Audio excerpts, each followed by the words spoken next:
Vinayaka seeds and finance company దాదాపుగా ఒక 500 మంది దగ్గర ఓ 30 కోట్ల రూపాయలు కాజేశారండి. ఈ కాజేసిన కంపెనీ ఏం చేశారంటే గత 2 సంవత్సరాల కిందట వినాయక మాధవరావు మీద సింగిల్గా ఒక కేసు పెట్టించి అందులో ఉన్న మొత్తం ఆ కంపెనీ రిజిస్ట్రేషన్లో ఉన్న డైరెక్టర్లు తీసేసి మిగిలిన వాళ్ళు పెట్టారండి. ఈరోజు మన కాకినాడ జిల్లా ఎస్పీ గారి దగ్గరికి బాధితులు తీసుకెళ్ళి ఇందులో ఉన్న ఏమనే రిజిస్టర్ కంపెనీలో ఉన్న డైరెక్టర్లు అందరి మీద కూడా కేసు కట్టాలి. అలాగని ఈరోజు మన ఎస్పీ గారికి కంప్లైంట్ ఇస్తే ఎస్పీ గారు మన 2 టౌన్ సీఏ గారికి రాసిచ్చారండి. 2 టౌన్ సీఏ గారిని కూడా కలిసామండి. 2 టౌన్ సీఏ గారికి మొత్తం ఇస్తే దీని మీద అందరి మీద కూడా ఎఫ్ఐఆర్లు వేసి వాళ్ళందరి మీద కేసులు కట్టి ఖచ్చితంగా మేము కోర్టు పంపిస్తాం. వాళ్ళ ఆస్తులు జప్తు చేస్తాం. జప్తు చేసి కోర్టు ఎవరి డబ్బులు వాళ్ళకి వస్తాయని ఈరోజు మన డిపార్ట్మెంట్ చెప్పడం అనేది జరిగిందండి.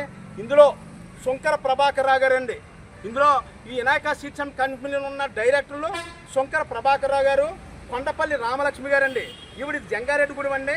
వీళ్ళ ఆయన గారు అయితే జడ్పీటీసీ అండి. జంగారెడ్డిగూడెం జడ్పీటీసీ కూడా చేశారండి.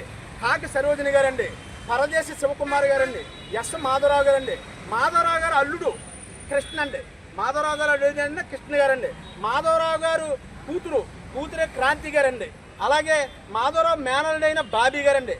మాధవరావు గారు కుమారుడు వినయ్ వర్ధన్. వీళ్ళందరూ కూడా ఏమన్నా ఈ 500 డబ్బులు కట్టించేసుకుని దాదాపు 3,30 కోట్ల రూపాయలు దోసేసి హాయిగా సింగిల్గా కేసు కట్టించుకుని సిట్రేస్ట్ గారు ఏం చేశారంటే మాధవరావు ఒకటి మీద కేసు పెట్టి తూతూ మంత్రంగా దీన్ని పుష్ చేశారు. ఈ బాధ్యతలు ఏమైపోవాలండి? దాదాపుగా అప్పుడే 3 సంవత్సరాలు అవుతుంది. కట్టినోడు సీట్ ఇవ్వలేదు. ఏ విధంగా పోతుంది? దీని మీద అయితే ఖచ్చితంగా మా పేదల తరపున మేము పోరాటం చేయడం మేము సిద్ధంగా ఉన్నాం.